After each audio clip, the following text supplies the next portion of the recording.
Using the scaled up 1 to 10 drawings, adhesive was used to attach the 2-scale arc printouts to MDF.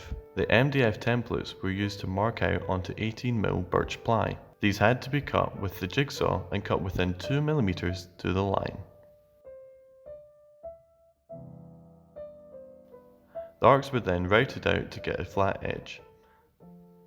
The arcs were then attached to 2 other components, creating the whole entire frame. Once the 2 frames were attached to create one structure, doweling was then used to be screwed on, form-fitted, and was bespoke. Hemp rope was used to weave the backs, using approximately 440 metres of material. The sculptures were taken down to the town of Girvan for an installation exhibit. Girvan was quite an interesting place to grow up in as a child. We were very fortunate in some senses because we had the sun, we had the sand and we had the sea. But we also had the river and we had the hills round about us, so much of the time we spent as children was actually spent either playing in the fields or playing down by the shore side or playing along the river. Moving to Girvan was major in my life at that time because I had already moved a lot. I have spent most of my life in Girvan town, moved here in 19canteen, and some of my childhood, all of my adulthood has been spent here. The best things about Girvan, I live here. It's the best place ever. And the community spirit in Girvan just lives in everybody. You can't avoid it. You can try and be a recluse in Girvan, but you wander down the main street and you see half a Girvan, and I know 75% of them by sight, if not by name, and everybody says hiya as you go by, whether you want them to or not. I was rambling one day in the back of the Bine Hill, which is a hill just outside Girvan, and I spotted a small glen, similar to Albany Glen, and thought I'm going down there for a wee look. Got to the bottom of this, and it was a stunning wee place. Got to the bottom and it opened up into a large pool. And I noticed in the left hand side of the large pool an opening in the rock, and it was no more than about 2 feet high. And I looked and the water in the pool flowed into the opening in the rock, and I was fairly fascinated by this. The good thing about the river was the fact that the golf balls, the golf course, the golfers played with on the golf course obviously went into the river, and of course as kids you had the opportunity to make some money. Now in order to get access to the balls we had a cracking idea one day. We thought we could use our old dinghy that we used on a holiday.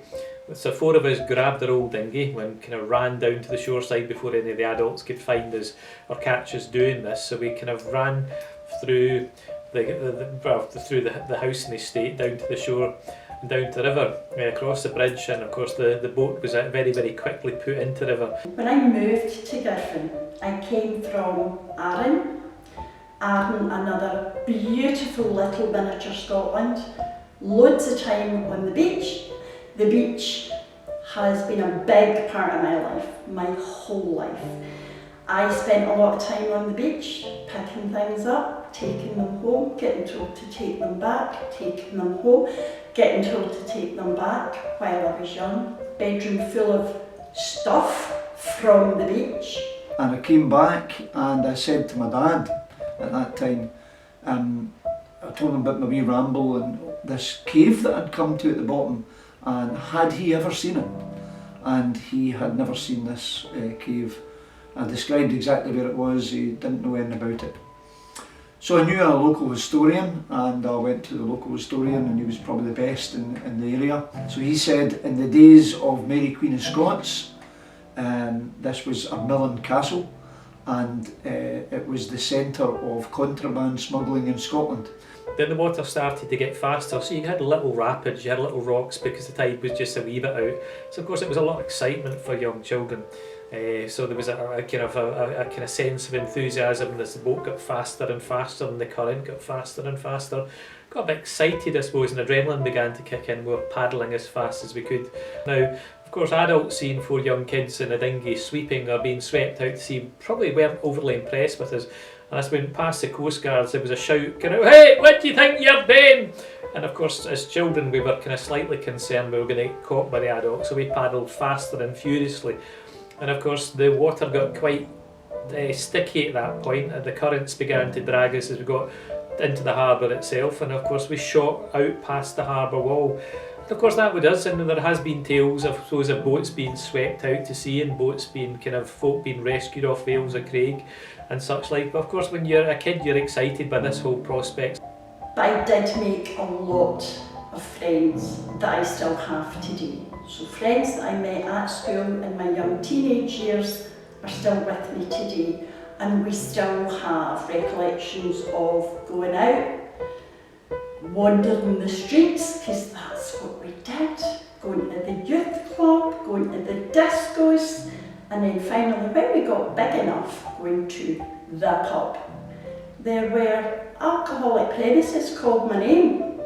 So at 18 I went into my first pub, my father having been a publican in the town. And I met my future husband the day of my 18th birthday in the pub in Girvan. So they would land on the Ayrshire coast, on the Clyde coast, and there was an underground stream that they could put a small boat onto, but at a very low height, and take it up this underground stream and land it at Ardmillan Castle at this very cave. It was probably about a year or two later that the person that owned that site, which was a caravan site at the time, bulldozed Ardmillan Castle illegally, and also at the same time the cave. So my story is a missing story, and I could never vouch or prove to anyone what I've seen, but I did see it. But just, I'm happy to stay here forever.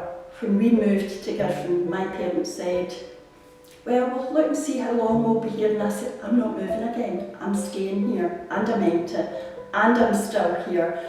But the best thing my kids ever did was get out of Girvan. Because for young people, it's difficult living in a small town these days, anywhere in Scotland. But it's the best small town for me. And I ain't going anywhere.